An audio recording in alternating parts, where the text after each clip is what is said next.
that's something to remember and to keep in our hearts for a while. Joan, we miss you. God, we miss you. And we thank every one of you for being here. You honor us with your presence in remembering Joan.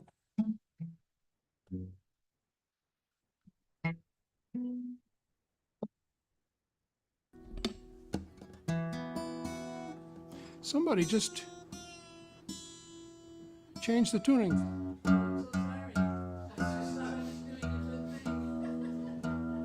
That's all right.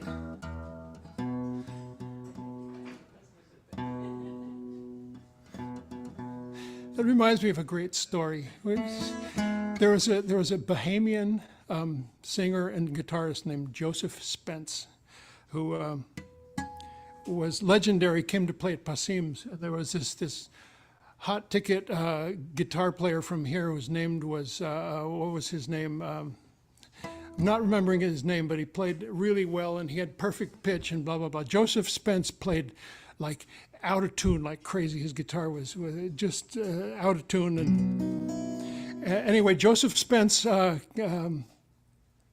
went for the break during his set for the intermission. During that time, this other guitar player, whose name will come to me in a minute, went on the stage and tuned Joseph Spence's guitar to perfect pitch. And Joseph Spence comes back out to do the second set, and he starts playing his guitar, and, yeah! And he has to go and tune it right back out to awful tune. Anyway, that's a little.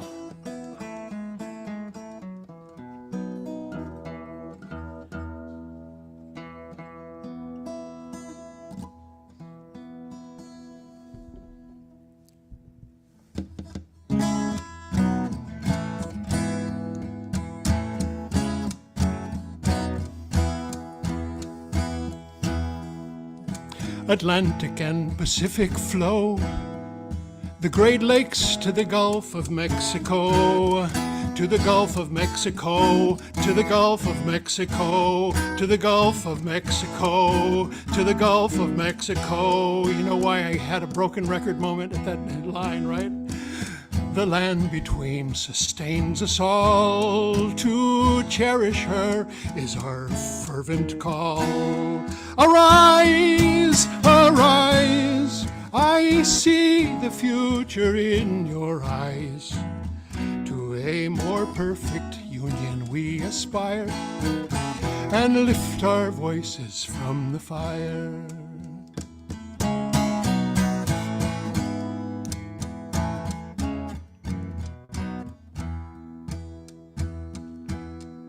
We reach these shores from distant lands. We came with hungry hearts and hands. Some came by force and some by will, to the auction block and the darkened mill. Arise, arise, I see the future in your eyes. To a more perfect union we aspire, and lift our voices from the fire. Ooh, ooh, ooh, ooh.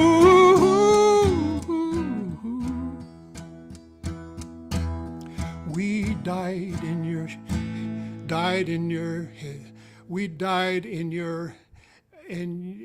your fields and your factories. Strange fruit hanging from the poplar trees. An old coat hanger in a room somewhere. A trail of tears, an electric chair. Arise, arise, I see the future in your eyes. To a more perfect union we aspire, and lift our voices from the fire. And our great responsibility to be guardians of our liberty, till tyrants bend to the people's dreams, and justice flows like a mighty stream. Arise, arise, I see the future in your eyes.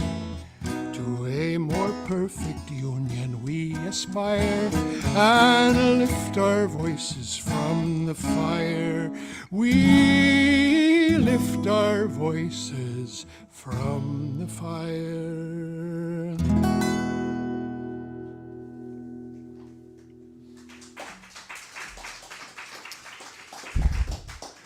Well, just to say that by welcome to Community Church, and to hand it over to our Ubermensch of beautiful men of all times who loved and took care of Joan for the last 3 years.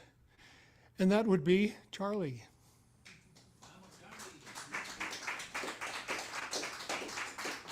Oh, but he has to wait till I find my trusty steed to get out of here.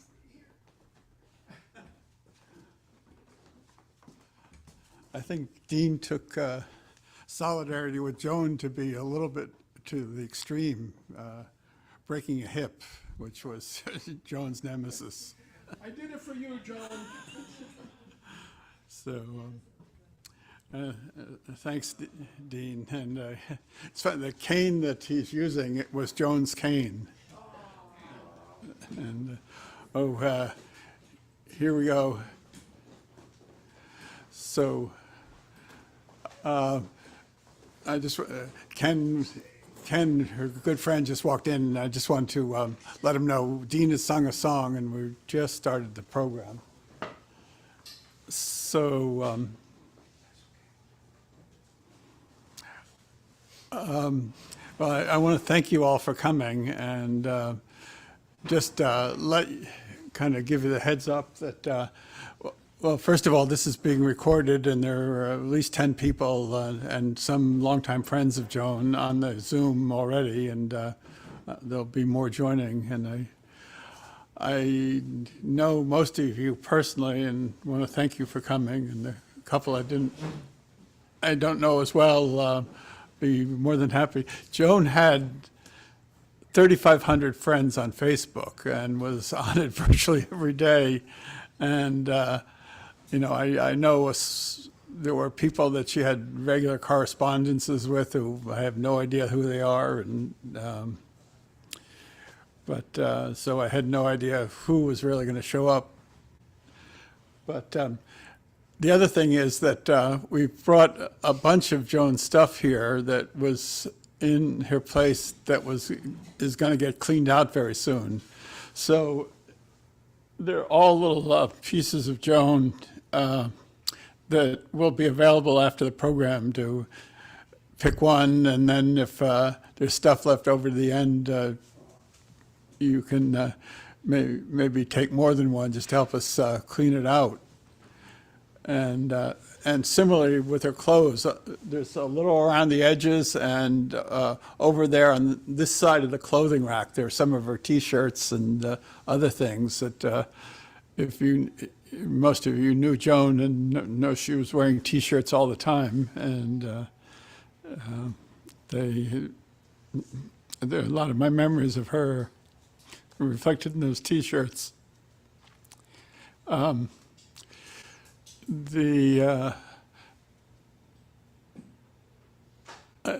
Ken, would you be ready to go? If you, okay, I just didn't want to give him the bum's rush to, but Ken is a long time friend of Joan. In many ways, he knows her better than I did. You know, I lived with Joan for the last 2 years, and I, got to know her over the couple of years before that. And so my knowledge of her is the recent past, and Ken goes back at least 25 years. And I think will give you a real feel. He, I think, well, I won't steal his thunder. Do you want to come up from the podium? You want a podium, or is this?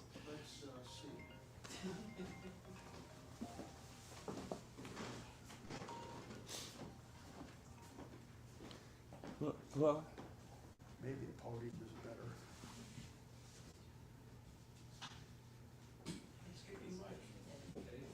I'll send a couple of people down. Can I get a couple of volunteers? Sandra Harris is going to be down in front of the building with some food, so 2 or 3 people to help. We got one here.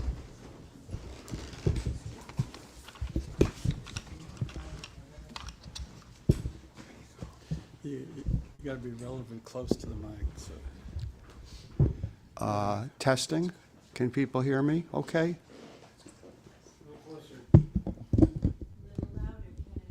Okay. Okay, how's that? That sounds better. Okay.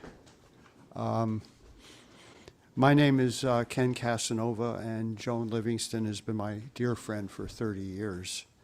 Of course, I'm sorry to be here today, but I'm glad that you're all here, and I'm glad we're together to remember Joan. She leaves her 2 sisters, Barbara and Susan, and her niece, Julia. So I want to say that we are here to remember, not only to remember Joan Livingston, but also for those who've known her well and those who felt her spark in passing contact. Today we can take with us a part of her and from time to time think of her presence in living memory and as an inspiration for ourselves.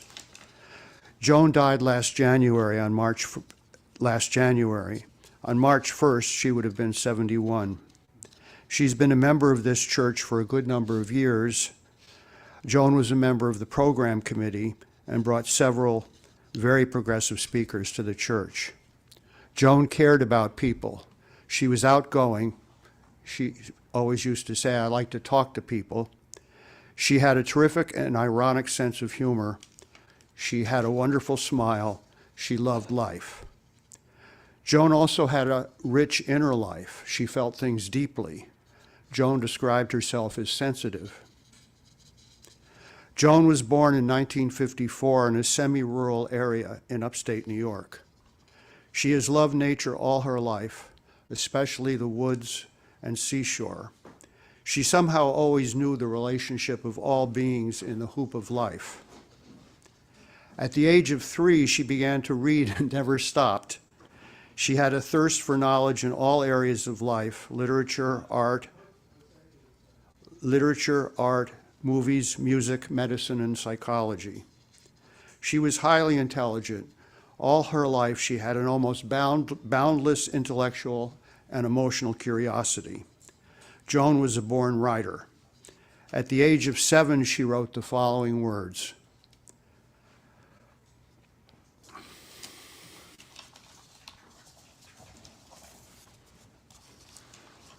January is snow, February a heart, March is a breeze, April brings rain. May brings flowers, June is hot, July a firecracker, August sweet corn. September the last warm days, October warm wind, November a turkey, and December a present. Every season goes by with its own memory. By Joan. P.S. I made this up myself, which to me means that she didn't have any help.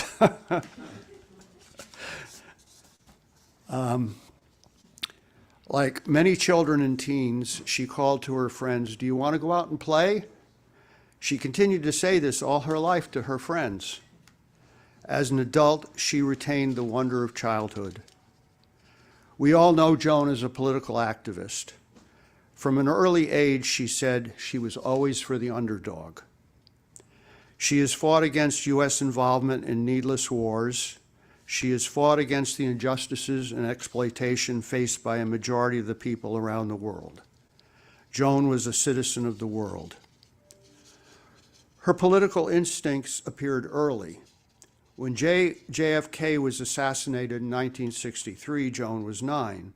She noticed that a picture of Oswald with a rifle had been doctored. Something was wrong. Joan went to her first demonstration against the Vietnam War when she was in high school.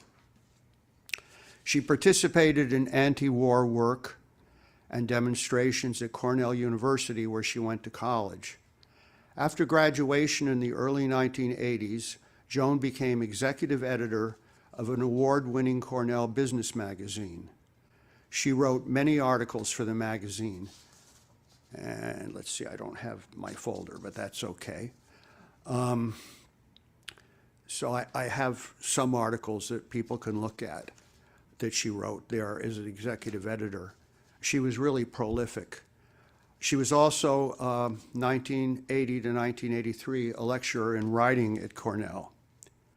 She came to Boston in the late 80s to work as a freelancer and wrote many articles for local and national publications. She had 2 op-ed pieces in the New York Times on Christmas. I think it was one year after the next. She had many different articles. She wrote articles on running. She was an avid runner when she was at college, and I guess to a certain extent in Boston, ran 7 miles a day. She wrote articles, humor articles on different subjects for, she did an interview with Jerry Williams that was published. I don't know how many of you remember him. And so she really was really writing for different newspapers and magazines. So I began to know Joan in the early 1990s. We both had the same unknown illness, similar to a flu that would not go away, sort of like a mono that never ends. We both joined a patient association seeking to find answers to this illness. Despite her suffering and struggle with a debilitating illness, Joan almost immediately worked to help other patients, both individually with her empathy as well as her medical research and advocacy. She was on the board of directors of the Mass ME/CFS Association. She helped other patients on our telephone line and wrote many medically informative articles for our patient newsletter. She also led a patient support group in her home. During the 1990s, although she was chronically ill with ME/CFS and had to spend much time in bed, however, she persevered in spite of the illness.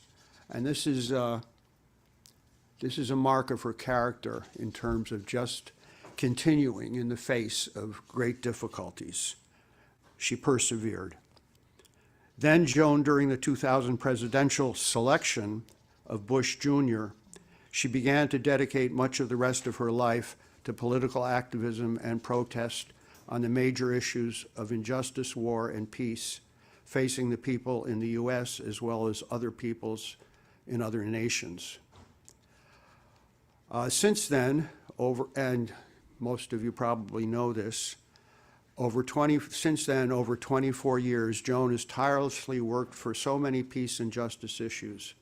She protested the Afghanistan and Iraq wars, the rigging of U.S. elections, the U.S. political repression in Latin America, the attempt by successive U.S. administrations to be the final arbiter of the decisions of other countries, through wars, coups, which left other nations in dire circumstances of the necessities of life. Joan was a constant presence at the Occupy movement and against Obama's drone warfare. She worked against and protested nuclear war and weapons, against the military-industrial complex, and most recently, the Israeli-U.S. genocide of the Palestinians, as well as war crimes in neighboring countries. Some of you will know her from her years of presence at the Park Street Vigil, her work for Veterans for Peace, the Stand Out for Chelsea Manning, and she also worked for Indigenous people's rights. She has been tireless over the years on her Facebook page, expressing her opinions on U.S. crimes against humanity, for Indigenous rights, in an effort to educate her many friends. You're certainly welcome to have memories of her by going to her Facebook page. She also has a YouTube channel visually chronicling her participation in many demonstrations and her passionate speeches. I can say that Joan was a true individual. She had an open heart. I would like to quote Steve Kirschenbaum, who I think posted this on her Facebook. Deeply saddened at the passing of my inimitable, fabulous sister, warrior in the struggle and a dear friend. She was indefatigable in her activism on behalf of the people's struggles and a true internationalist. Joan was also sweet and kind as she was fierce, and her passion and determination were indeed fierce. She will be forever in our hearts. She will be forever in our hearts. In August 2014, Joan was diagnosed with stage 4B lung cancer with a brain metastasis. She had an immediate brain operation which was successful, but she was only given 6 to 12 months to live, and that was back in 2014. But again, she would not give up. She fired 3 oncologists who were unable or unwilling to help her, but she found 2 oncologists who worked to help her. She was, as she put it, very lucky in obtaining immunotherapy, and as of last August, she was still alive with no evident disease. And I've only tried to give you a feeling for Joan and who she was. I remember her so well. You will have memories of her. If you want, don't hesitate to put your memories on her Facebook page for all of us. I don't know if that's allowed. That is allowed? Okay. Joan could be a faithful friend. I will miss her, as will many of us and people who are not here. So thank you. And then we'll have some of her writings a little bit later. Oh, okay. And their writings there too. Okay. Yeah. Do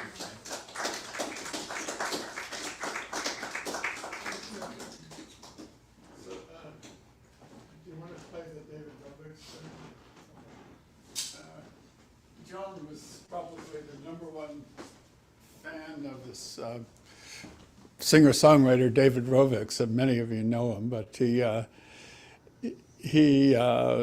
sang many songs, including one of the ones we were playing on that loop there, and he's probably the preeminent topical songwriter these days, and just let it roll for David's take on Joan.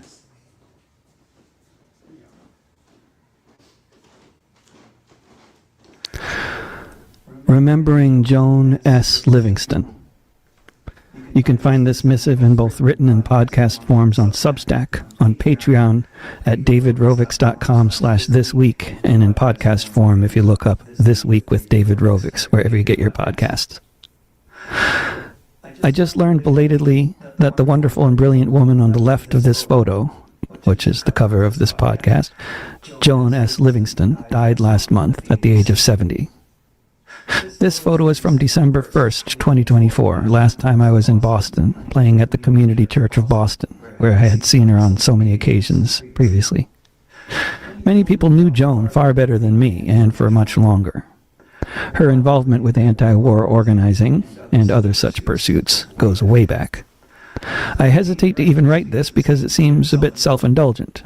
I did know Joan in 3 dimensions and saw her in person on most of my annual pilgrimages to Boston over the past more than a decade. But Joan was probably my biggest fan on Facebook. She was very active on the platform, and that is really mainly how I knew her. It was through this medium that I had by far the most contact with her, through this medium that I received the most praise, and on this medium that I was regularly quoted in reference to news of the day. It was also on this medium that Joan engaged in the most arguments with those who did not share her positions on U.S. imperialism, Jill Stein's presidential campaigns, or programming decisions at the church. Somewhere along the line, I learned that when someone tags you on Facebook, you have control over whether their post shows up on your page and might theoretically be more likely to be seen by your friends and followers. I found that function to come in handy in relation to Joan's tags. Although she was often sharing interesting insights, history as well as praise, it regularly came together with digs at people I didn't necessarily want to be associated with publicly insulting. Particularly in these latter days of the platform, You can see that the links Joan was sharing on Facebook were getting no engagement. Hardly anyone was seeing them by all appearances. But just following the timeline of posts Joan made where she tagged me is a fascinating and poignant walk down memory lane. The first was in the fall of 2011, when she appears to have discovered my music via the song I wrote for Occupy Wall Street. The last was the morning of the day she died, commenting about peace in Gaza on January 15th, 2025. Joan and I shared almost 300 friends in common on Facebook, including many of the most impressive organizers, whistleblowers, writers, musicians, the usual suspects, in other words. But one of the most impressive cross-sections of them, of anyone on the platform that I've known, one of the few where there are even more friends in common, is with Jeffrey St. Clair, the editor of Counterpunch, which Joan appears to have read regularly. The past 10 years have featured a lot of time spent on social media for a lot of people around the world, and Joan was most definitely one of them. I'm sure in her case, being in and out of the hospital with a chronic illness much of that time, unable to get around easily, made sure she'd spend a lot of time online. Just from the occasions when she tagged me over these years, I can confidently tell you some things about Joan's interests and passions. She had a lot to say about Syria and all the various global powers involved with the civil war there. The song of mine that she posted most often in relation to Syria was probably Good Kurds, Bad Kurds. She was very critical of both Democrats and Republicans and denounced them all frequently as war criminals. She loved my songs denouncing the Democrats, and she shared my critique of our corrupt pseudo-democracy completely. The song she pointed to most often regarding this conversation was probably Jill Stein, who she supported with vigor and eloquence. She was horrified by Israeli apartheid and Israel's wars on Gaza, and frequently shared songs about that over the years. She supported Edward Snowden, Julian Assange, Chelsea Manning, and all the other whistleblowers. She knew a lot about history. She did not believe the official story about the JFK assassination, nor did she believe that Dag Hammarskjöld's death was accidental. She loved music for music's sake, but also as a vehicle for communicating the messages she desperately wanted the world to hear and to internalize and act upon, about the bipartisan American empire of death and destruction that she spoke out against daily online, as well as in the real world on regular occasions, particularly before she got sick. She had a deep affection for so many of the same contemporaries I admire, all Facebook friends of both of ours, who received Joan's praise in some of the same posts where she shared my songs. People like Ray McGovern, Margaret Flowers, the late Glenn Ford, the late Kevin Zeese.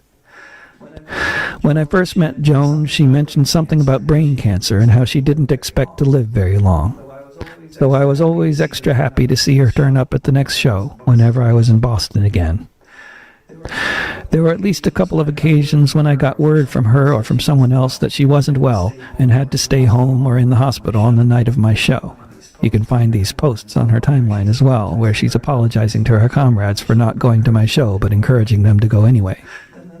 Then the next time I'd come to Boston, she'd be there, looking a bit more frail than the last time, but still standing. Until she's not. Following in the same footsteps the rest of us will be walking in, with far too many of us meeting our ends well before we reach the average age for this eventuality. And on that cheery note, here's to Joan. As for Facebook, the one person on the platform who could be relied on to point out if there's a aerobics song related to a current news event will no longer be posting. And what was already a moribund platform will now be a bit more so, though it will also be a nominally calmer one, with slightly few arguments about Syrian politics getting certain people riled up.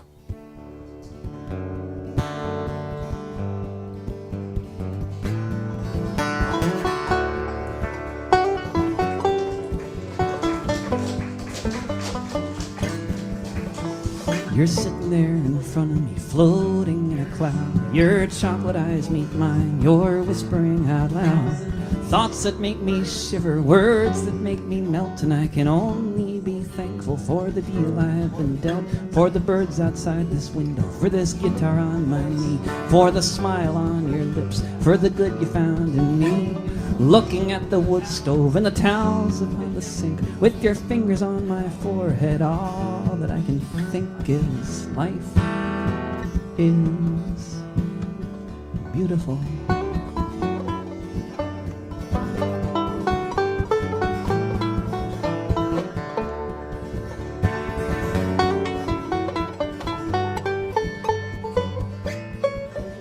For the way you kiss my fingers, for the way you hold my hands, for the way you look in those leather pants, for the times like now when I just gotta roll another smoke, breathe deeply for a moment, take another toke. Life is beautiful.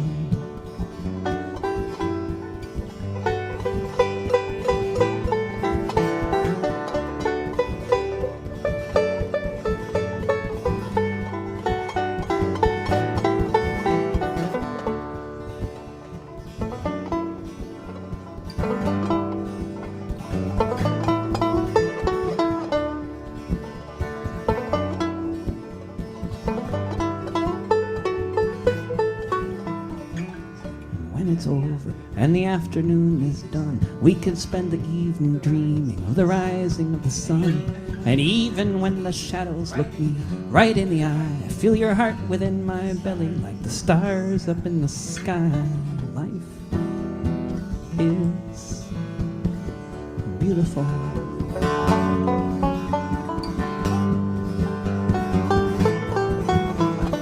Life is beautiful.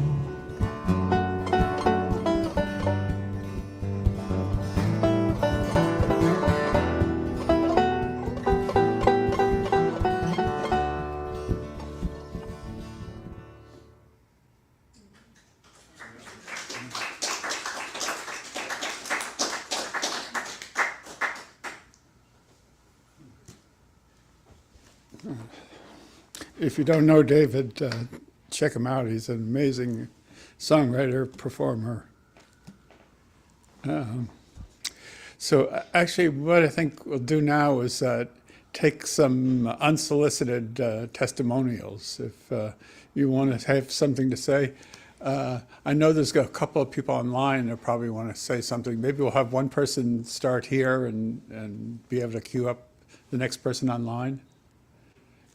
Steve, do you want? Sure. Aram, Amar.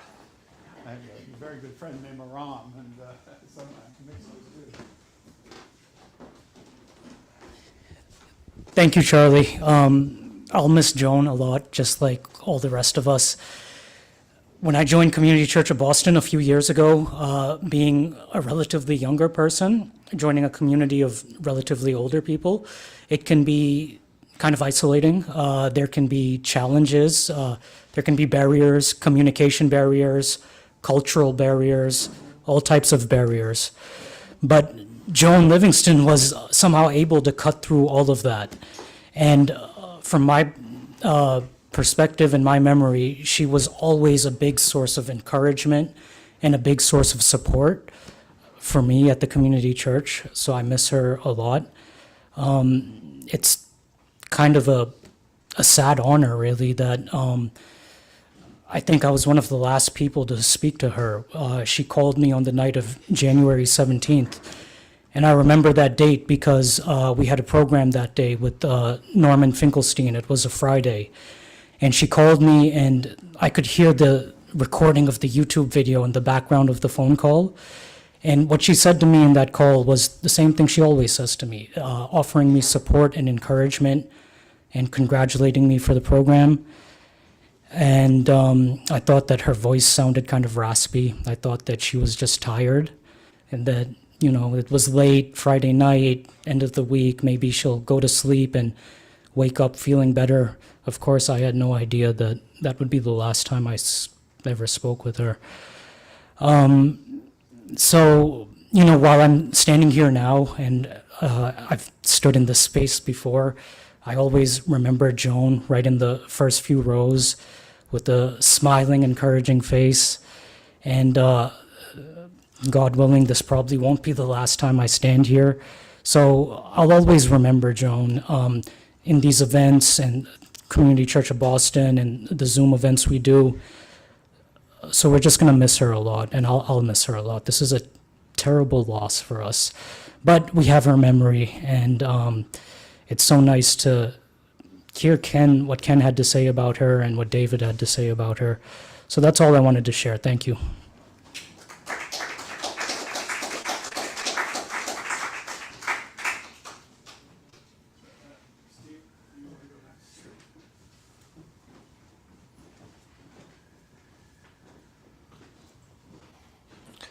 Thank you, and my condolences to beautiful sister and the family and all of us that were part of Joni's political family.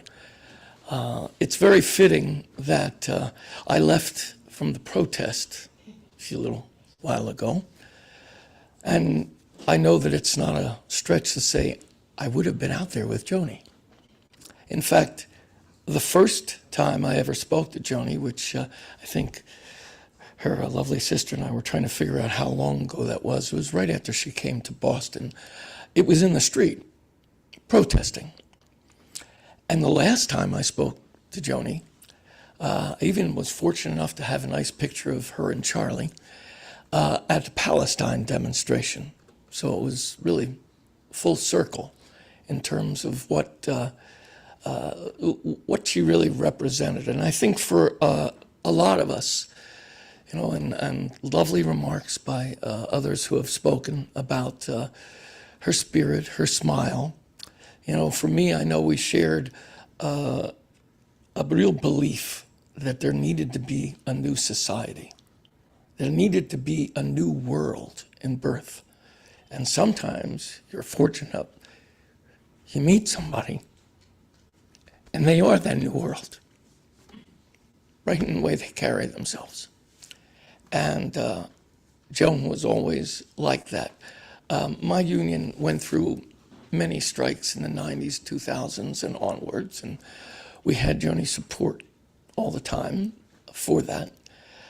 As people said, and anybody that's ever been in the room with her or out on the street with her knows that she was fiercely passionate about justice. She had no toleration for injustice or oppression. And her fierceness, it also translated into her fearlessness to say whatever she believed. And sometimes in protests or out in the street, she was in a demographic that was not the major mainstream demographic. So I knew that today I would be here. I tried to be here on the 1st too, but I almost got, which is fitting, arrested while going underneath police lines to try and get into this place. And but you know, Joan would not be stopped, and we will not be stopped. And for me, the most fitting way to honor her memory is pick up her placard, continue the fight. Joan Livingston, presente. Is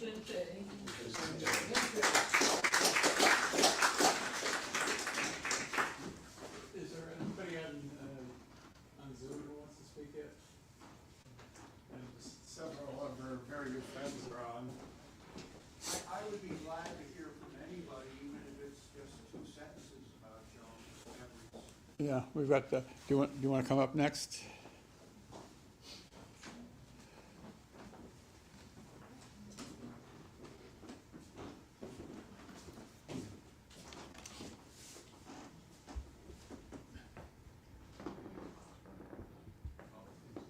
Hello. My name's David Rothhauser. I've been a longtime member of Community Church and presenter here and so forth and so on. But I'm trying to think of exactly when I met Joan first, and I think it was during the second Bush campaign for president. And I happened to be giving a speech at the bandstand at the Boston Common. And I chose my particular material from Shakespeare. and it was from Mark Antony's speech to the people of Rome at that time. And I changed all the names. So there were Bush and Cheney and Condoleezza Rice, and all of the names were changed. And I read the speech, and I think Joan was the only person who understood what I had done. Everyone else looked at me in confusion. But so be it. We had a very nice, close relationship over the years. And a couple of years ago, we were at a peace demonstration on the Boston Common, and Joan said to me, David, I think you should run for President of the United States. And I said, well, I think the only thing I'm capable of is running away from the President of the United States. But anyway, thank you, Joan. I have a couple of short poems I'd like to read in honor of Joan. I think she would appreciate.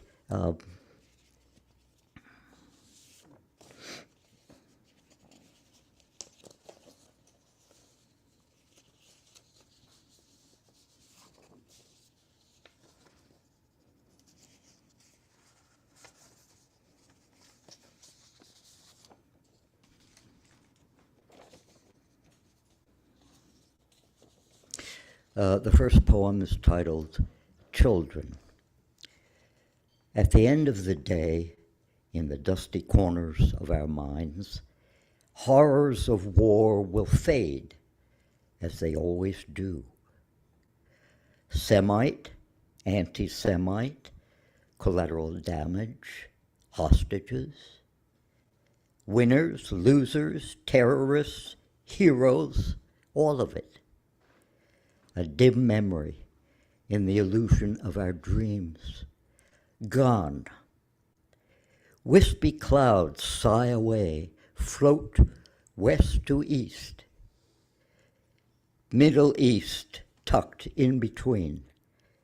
Hearken, before we lose that final sweet note, desperately clinging to our aborted entrails, forever remember the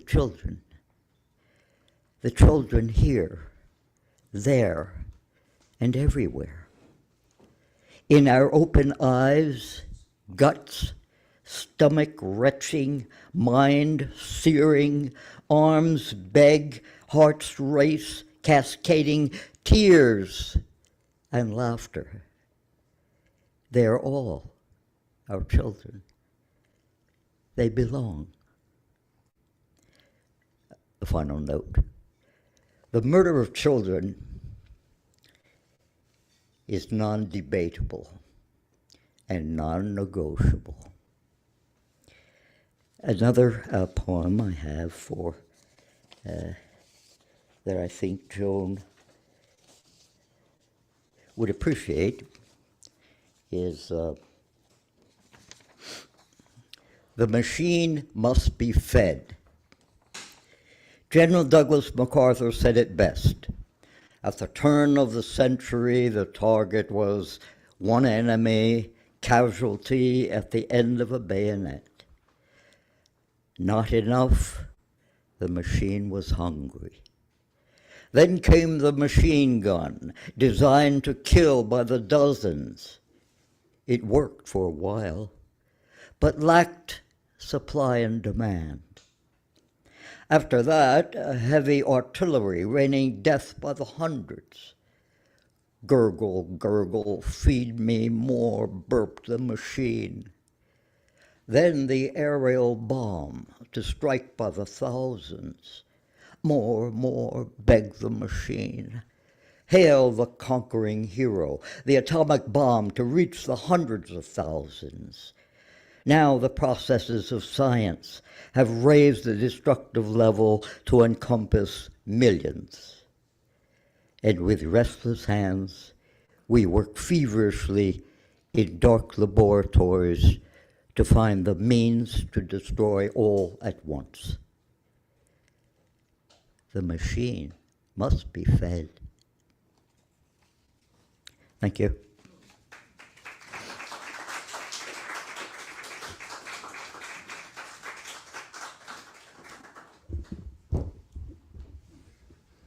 So next, we're going to have an online presentation by Matthew Ho.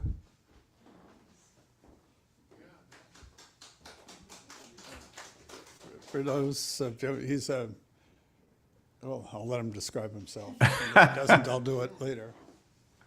I'll let you. I'll let you do it later, Dean. But I was fortunate to be one of the ones that Joan brought me to speak with your church. I want to thank you for this wonderful farewell to Joan. Getting to know her through those photos, as well as the testimony and the statements, the remembrances of everyone so far has it means a lot to me. And of course, my condolences to the family, her sister, to Charlie, and to everyone there with the church. I first met Joan 15 years ago. It was January or February of 2010, and I went up to speak in Boston, a church someplace on Beacon Street, maybe in the basement. And there was this lady there who was giving me a hard time because I had the temerity to give Barack Obama the benefit of the doubt. And of course, Joan was correct about that. I shouldn't have done that. But 15 years later, if I go back and look at the last message I got from her, which would have been sometime maybe in December or so, I'm sure she was reminding me of how I gave Barack Obama the benefit of the doubt in 2010. And I am so grateful for having Joan in my life. And though we only were physically present with each other a couple times, because I haven't been back up to Boston very, very much, through Facebook, as everyone mentioned, through email, through phone calls, we had a friendship. And I learned so much from Joan. She provided me with so much knowledge. When I learned that she had passed, I think one of my first thoughts was, my teacher is gone. Because she had filled that role in my life where she was constantly sending me things, constantly letting me know about things, constantly, as David talked about, tagging me on Facebook, but directly sending me emails or calling me on the phone.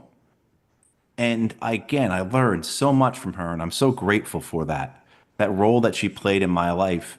I remember when I met her that first time in Boston, in that basement of that church, this person who had this brain, this mind, who was this bright, astonishing mind who understood things and had this courage, this guts to say how she saw things, how she understood things, and more importantly, how things should be. And, not having her then going forward it's a real loss. It's a real loss. So I'm so grateful to have known her for 15 years. I wish I had 15 years more. And I am very sad that she's no longer with us. There's a Martin Luther King quote.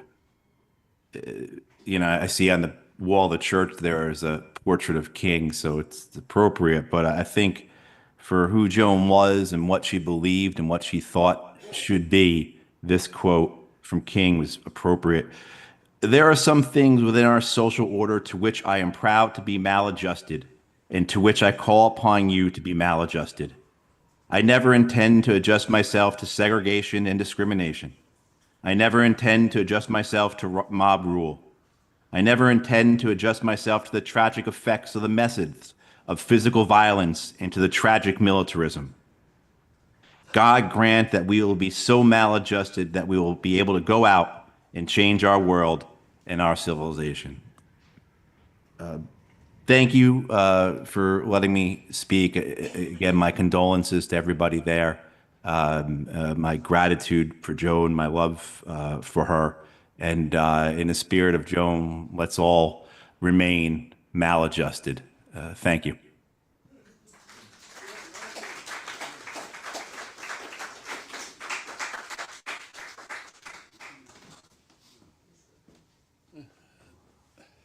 Thanks.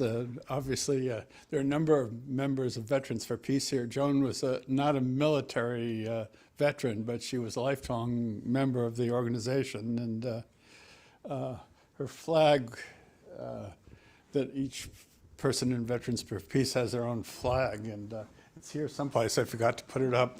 But that flag was also responsible for breaking her hip the first time. I never got an accurate description of how it happened, but it was involved. Somehow she tripped over it on the Boston Public Garden and broke her hip. And, but anyway, we're going to continue with a couple of people from YouTube. Mark, can you just put the next person up? Okay.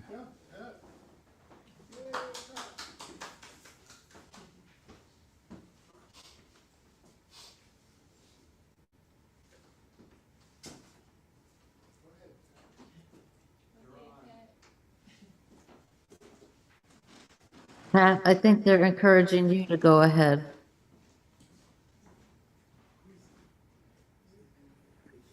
Okay. I'd actually suggested going after, I'm guessing Susan McLucas is going to speak and some other people who knew her better, but like so many people that crossed paths with her, I loved Joan Livingston. She was such a bright light. We've been crossing paths, just looking up old emails from her. I didn't, from back, I think this was around 2012 or 13 or something. We crossed paths in a number of ways. I was a photographer for Veterans for Peace at many events, and whenever I saw Joan there or at especially events for Israel and Palestine, and she actually made some effort to attend photo openings that I had for exhibit. She would always greet me with this biggest heartwarming smile that, as all of us who have been in this movement for so very long knows, this can be so difficult at times. You can receive so much negative input from people that to always get that big smile from her and a joyful words of greeting was always so uplifting.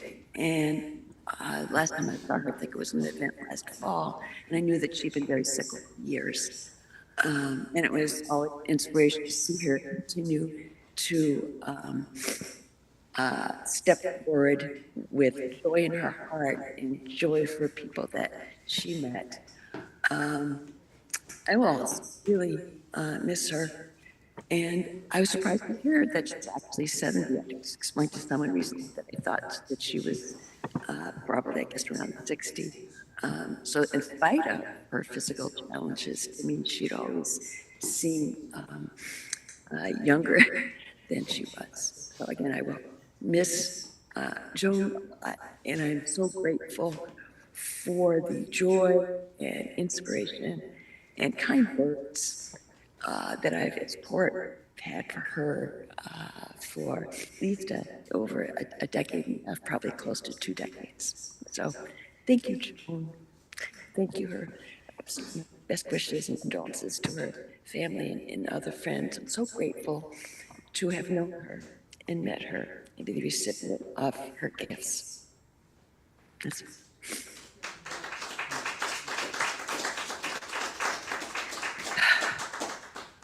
So we have one more person on Facebook or on Zoom to Zivka, is it?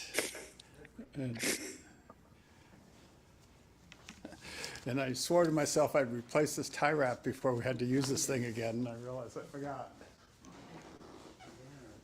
Hi, my name is Rivka, and I met Joan in about 1995, and I knew Joan in a very different way than it sounds like all of you did. I don't know if there's an echo, but it sounds very echoey here. I apologize for that. So I knew Joan in a bedridden and homebound way. I did not know her in a public way and an out in the street way, although that is very similar to the way I would want to be in the world. Instead, I knew Joan because of our mutual struggle with ME/CFS, myalgic encephalomyelitis / chronic fatigue syndrome. Um, our fight was for disability rights and social justice for people with ME/CFS, which has been pretty ignored by the government and the research community and the medical community. But we focused when I did get to spend time with her mostly on having fun. I have a really wonderful, fond memory of spending, it must have been like my 35th birthday or something like that at her apartment in Boston and getting a cake and just having fun. And I wasn't able to get out that much. So it was a real treat to be able to be with her in person. Immediately, the first time I met her, which was in a ladies' restroom at an ME/CFS gathering at a hospital, I immediately found her loving, lovable, irreverent, unaccepting of wrongs, and fun. And so I just wanted to recognize her and say, I love you, Joan. I hadn't seen Joan in probably 15 years now. I also want to thank Ken Casanova, who I know firsthand kept Joan alive for many years, and I know how much she loved him. And I also want to send my love to Joan's family and fiance. Thank you, everybody.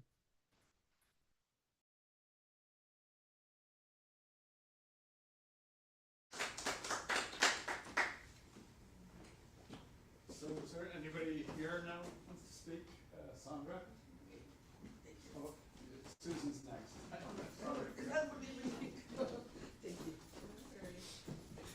Well, good afternoon, everybody, and thank you for being here. Such an honor to be friends with Joan. I didn't know her for a very long time, but I have the opportunity to really have a good longer conversations due to my proximity with Charlie. So I got to know her a little bit more. And I just want to share that she joined the church in January 19, 2014, was officially a member of the church. So we are happy to have her for this long. And also I feel very interesting that today we have a protest right across the street celebrating. So for Joan, thank you.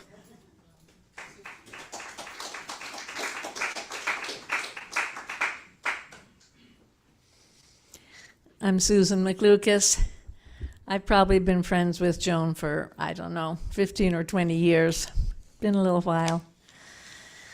I wrote this poem for her birthday on March 1st, 2017. No one can pull one over on Joan. She's got the big picture that's rarely known. The hidden truth behind the news can drive you crazy and give you the blues. Things are rarely what they seem. They're really like a terrible dream from which we hope to wake one day. And at that time, we'll laugh and say, we made it because we stuck together through Bush, Obama, and Trump bad weather. We may not be now on the winning side, but hopefully we can turn the tide and make a world that's good for all. And on that day, we'll stand up tall and celebrate that brand new world where all are one with flags unfurled that show we're in it, one for all. And Earth is just a little ball that's spinning freely out in space, our favorite home, our special place. We need to save it from the greed and ignorance that make it bleed. It's hard to tackle all that's wrong without good friends and lively song. I'm glad you are my comrade dear, and thrilled that we're together here to honor this important date and tell you that we think you're great.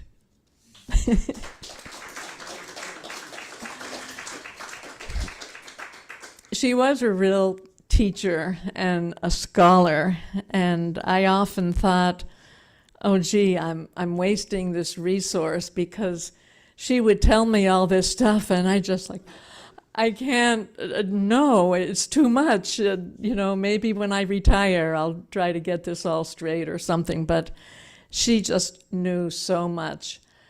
And it was amazing.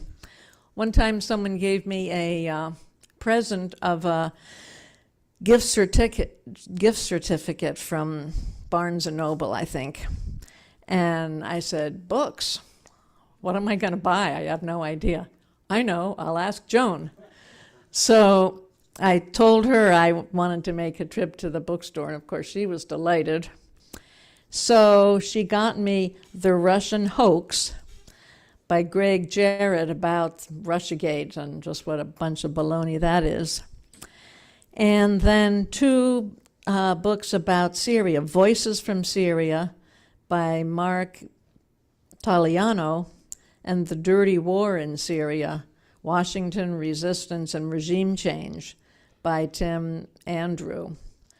And I'm ashamed to admit, there they sit on my wall. Maybe when I retire, I'll read them. But I got to hear a lot of her perspective, and she really had a deep understanding of who really is running this world and just how absolutely hypocritical and shameful our government is. We can convince a lot of people that we're the, a shining example and everybody wants to come here, and then they get here and like, oh no, this is what I've gone through all this to get to. And so we will just continue to work for that new world that we need, and it's going to be harder without Joan, but we will keep her in our thoughts, and I thank you for listening.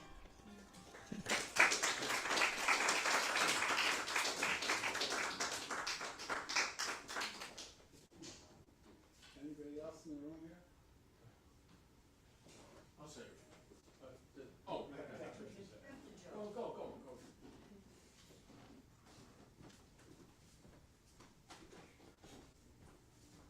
Hi, everybody. It's really nice to see you all. Joan. I only knew Joan from the streets. In the 90s, I guess, I came back to Boston in 93, and it was like, well, Joan was always there, And my last encounter with Joan was last fall before the election.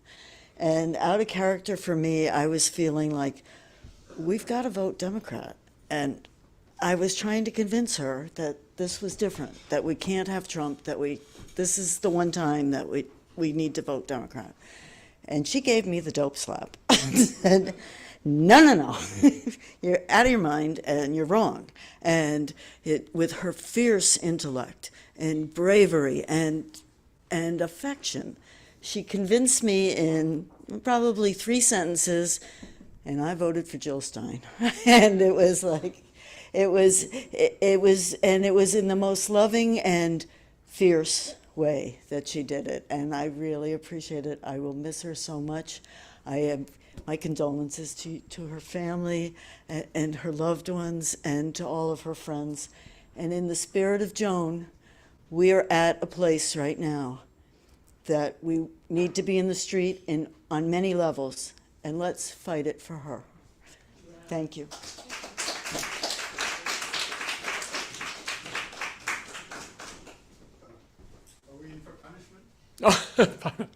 Right. Joan was my best audience on my jokes. There's no doubt about that. It's really sad to think about Joan not being here, because I've seen Joan at so many demonstrations, and when she wasn't there, there was something missing. She brought spirit and life and just excitement to every demonstration I've ever been to. And it's the best part about it was, she was consistent. She was always there. There was something about Joan being always there. But I have to tell you one story that is just, it's the Smedley Butler Brigade wound up being, did a little bit of shrinking down to very few of us. And Joan would say to me, how's Smedley doing? I said, I'm doing well. There were so few of us. But she said, you are still viable. You're still working at it. I said, of course. She says, keep at it. We will get a revival of the Smedley Butler Brigade. And you know, to tell you the truth, that's exactly what has happened. Since Joan had contacted a few other Smedley Butler Brigade members, and Dean Stevens brought us into the community church of Joan's church, and sure enough, we're reviving, we're getting back into the swing of things.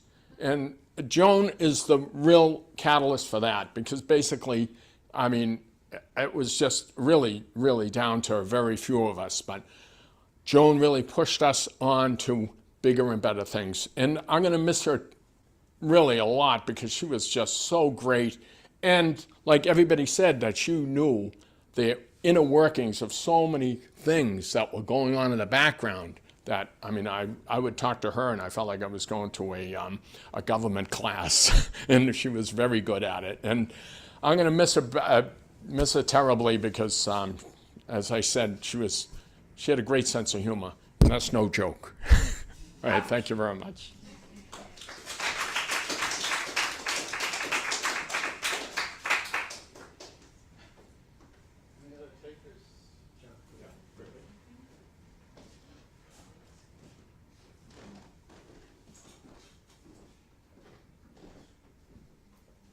So we're gathered here today in remembrance of Joan Livingston. I often feel that she's present in a way. We do say Joan Livingston presente, presente. And I'm thinking of so many memories. And Joan was such a wonderful person. She was also such an intellect and such a political resource of knowledge and spirit. But I remember a sunny day about 4 years ago when we were doing a reading with Boston May Day Coalition of the Communist Manifesto, which, if you've read it, it's wonderful, and it's also not easy reading. And Joan read it with her brilliant, heartfelt intellect in a way that became very clear. The other thing I want to say is I often noticed her beautiful bracelets on her wrist, and to me it symbolized friendship, love, perseverance, which was so characteristic of Joan. So I want to say, Joan Livingston, presente. We love you, we feel you're with us, and we're here today. Presente.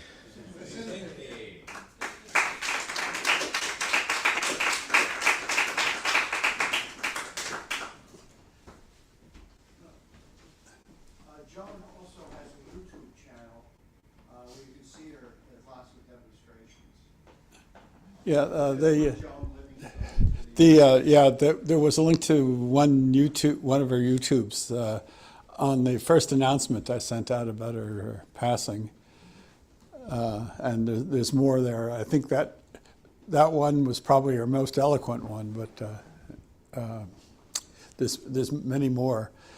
Just for if you're not familiar with Spanish and the tradition, presente is what they say about somebody who's passed but always present with us.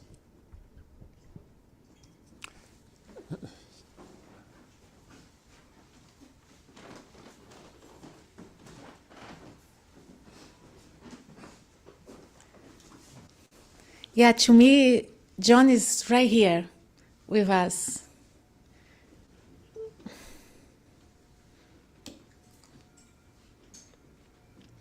And I got dressed just, that's what I think should like to dress today. And we were downstairs a little earlier at the rally for all political prisoners all over the world to be free forever. And to me, I was her sister. We met right here at CCB. And the white sofa, it's like her living room. And I became not only her sister, but her photographer. And Charlie and her, such a sweet couple that I couldn't stop taking pictures of them being in love. And that energized my heart. And she was always saying feminist things to me. So we were like, yes. But deep inside, we wanted to have a love affair. It's just that we didn't have the time. But that was cute because, as you know, Joan, it's just her style. So every time that we were coming for one of the 11 a.m. Sunday morning events or the bangers on Saturday night, I knew that she would be here and she would say like, oh, you look hot. And I'll say, you too. And kiss each other and what would you like to drink? And stay like that, right, Charlie? And then she would say, I'm a little tired right now. And she would go back to the white sofa, the leather sofa. And Charlie and her would hang there or hang at Sandra's house. So it was like a love niche. And it felt so appropriate to fall in love again and again. I was one of the last ones to know about they being together in love. And I was like, what? And I loved it. And I couldn't resist to become really, really good friends with her. And she was always telling me everything that I should know. And I could just understand half of it because we were always drinking and listening to music. And English is not my first language. So I said, I believe in everything you're saying, although I can understand just half of it, which is also wonderful. Because even when you're talking, to your family members or your mom, you only understand half of that anyways. So, yeah, the way she dressed was between a gypsy and an indigenous leader. And I thought it was so provocative and loving. So I'm not gonna say that we met on the streets, and we did. And we went to Plymouth together and walked on the Wampanoag land. And we are at the Massachusetts land today, right now. And to all the ancestors that came before Joan and are taking her right now in the same embrace and holding hands like we do. She is right here with all the ancestors, and I'm living here knowing that she is here and she's staying forever inside of me, inside of you. And thank you for coming and letting me know you too, because I always considered her my sister. I don't have a sister, so now I could be your sister too if you let me. I love you, Charlie. I have a lot of beautiful pictures.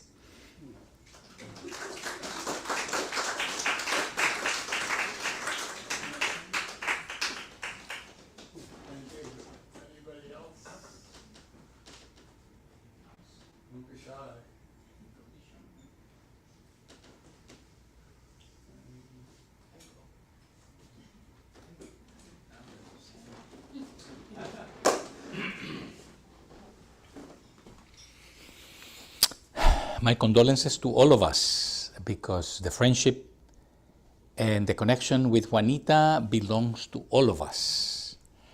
My name is Jose Aleman. I met Juanita, I think, more than 10 years ago, but I came to know her better about 4 years ago, because of the connection with Charlie. And as Suzanne said, she would be here. Seeing Charlie was seeing her, and seeing her was immediately a connection with, where's Charlie? They became, as Suzanne said, the couple in love that inspired many of us to seek love. Why not? It's fun. Look at them, right? Together, having fun, in the struggle together, in the parties together. So I also had sometimes the hard job of facilitating meetings. I would say more than once, more than twice. I would say several times. And so I would be facilitating and passing the microphone and making sure that people would pass it back. And sometimes getting it back from Juanita was a challenge. And I could see sometimes people kind of inviting me to get the microphone back. But I was so learning so much that not for the expectations of others, but for my own sake, I was kind of having fun listening to her and seeing how much she knew. And it was so hard for a second reason. She has so much coherence. Everything that she would say would be connected to something else, and there would be no pauses. So there would be no time to, okay, grab it. No, because she would go one thing after the next and the next and the next. So I want to tell you something very personal. Juanita, I have the tradition every day, the working week, I name the people who that year are no longer with us on earth. It happens that Juanita is the first name in this year. And I keep that, repeating those names for the entire year. So Juanita, I won't say just Juanita presente once. Juanita will be presente from Monday through Friday, every day this year. Because she departed in January, and yet she is with us for the rest of our lives and our memory. Juanita, presente. Juanita, presente.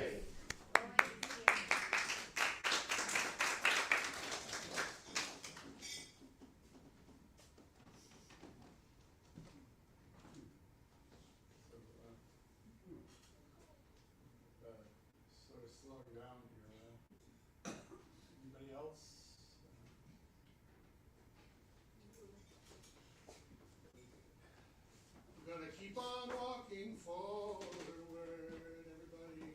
Keep on walking forward. Keep on walking forward. Never turning back.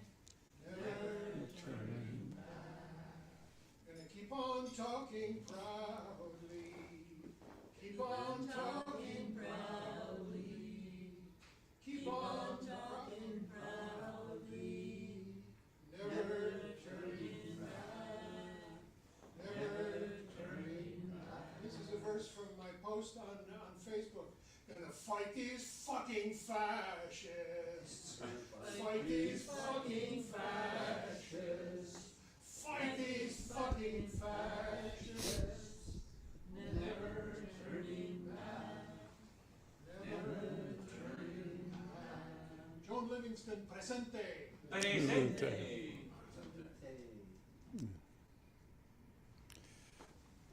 So it's funny, I had, going through my mind this week, I had a number of things I wanted to say. And then I woke up this morning thinking of the music Joan used to play. And I started playing some of it, and it's sort of changed the track of my mind. I almost can't remember a couple of the things I knew I wanted to say. But if the people who knew Joan well know how much attention she did play to music. And she'd start her day by playing songs. Sometimes she'd go through, for months at a time, she'd play the same couple of songs to get up in the morning. And then slowly it would change over time. And there were songs that meant a lot to her. And I was going to do a compilation of some of those songs, or at least links to some of those songs, and I never got it together to do it, but I will do it in the future, I promise you, and put it up on her Facebook page, of course. And but there are two songs I wanted to play that just are strong in my memory of Joan. And so the first one is another one by David Rovics. He sings a cappella.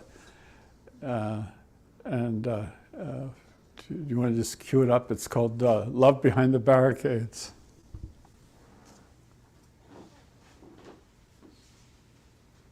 When the world has gone crazy and it's all becoming clear, when they're gunning down our comrades and it seems the end is near, as they're loading up the launchers for the tear gas grenades, we can take off our bandanas and kiss behind the barricades. When it's madness all around, and you can see this at a glance, we will sing and we will cry, we will laugh and we will dance, as they shout their marching orders beneath the helicopter blades.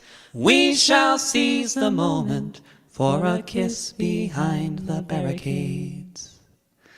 They will try to break our spirit, and at times they may succeed, but our love for the world is stronger than their greed.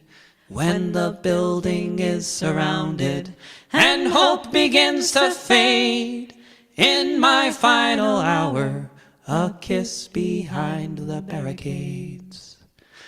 As the movement grows, there will be hills and bends, but at the center of the struggle are your lovers and your friends. And the more we hold each other up, the less we can be swayed. Here's to love and solidarity and a kiss behind the barricades.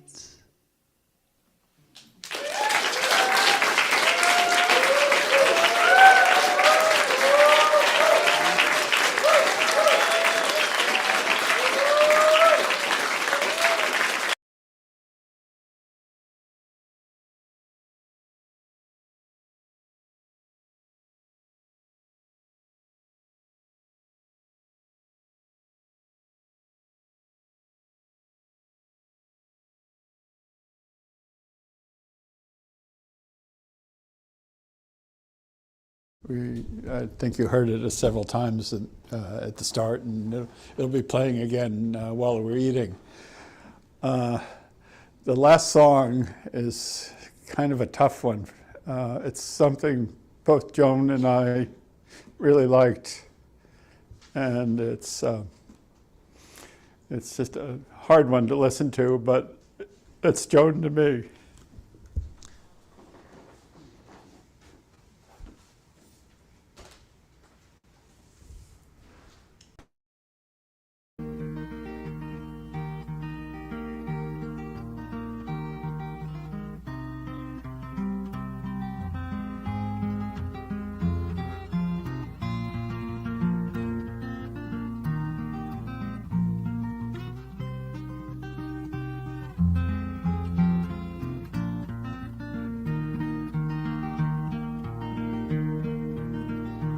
There's no place in this world where I'll belong when I'm gone, and I won't know the right from the wrong when I'm gone, and you won't find me singing on this song when I'm gone, so I guess I'll have to do it while I'm here.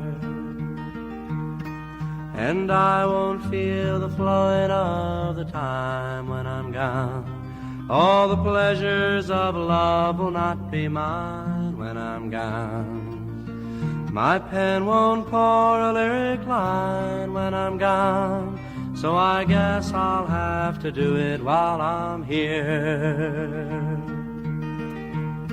And I won't breathe the bracing air when I'm gone, and I can't even worry about my cares when I'm gone. Won't be asked to do my share when I'm gone, so I guess I'll have to do it while I'm here. And I won't be running from the rain when I'm gone, and I can't even suffer from the pain when I'm gone. Can't say who's to praise and who's to blame when I'm gone, so I guess I'll have to do it while I'm here. Won't see the golden of the sun when I'm gone, and the evenings and the mornings will be one when I'm gone. Can't be singing louder than the guns while I'm gone, so I guess I'll have to do it while I'm here. All my days won't be dances of delight when I'm gone, and the sands will be shifting from my side when I'm gone. Can't add my name into the fight while I'm gone, so I guess I'll have to do it while I'm here. And I won't be laughing at the lies when I'm gone, and I can't question how or when or why when I'm gone. Can't live proud enough to die when I'm gone, so I guess I'll have to do it while I'm here. There's no place in this world where I'll belong when I'm gone, and I won't know the right from the wrong when I'm gone. And you won't find me singing on this song when I'm gone, so I guess I'll have to do it. I guess I'll have to do it. Guess I'll have to do it while I'm here.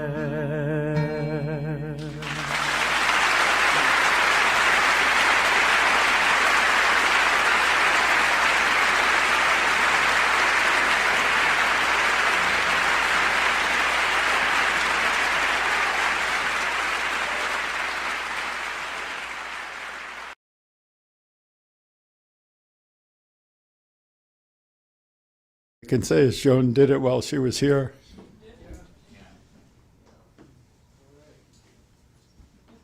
Thank you for coming.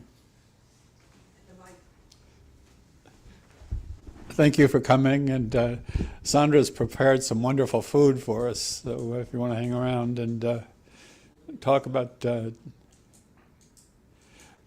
things, and welcome.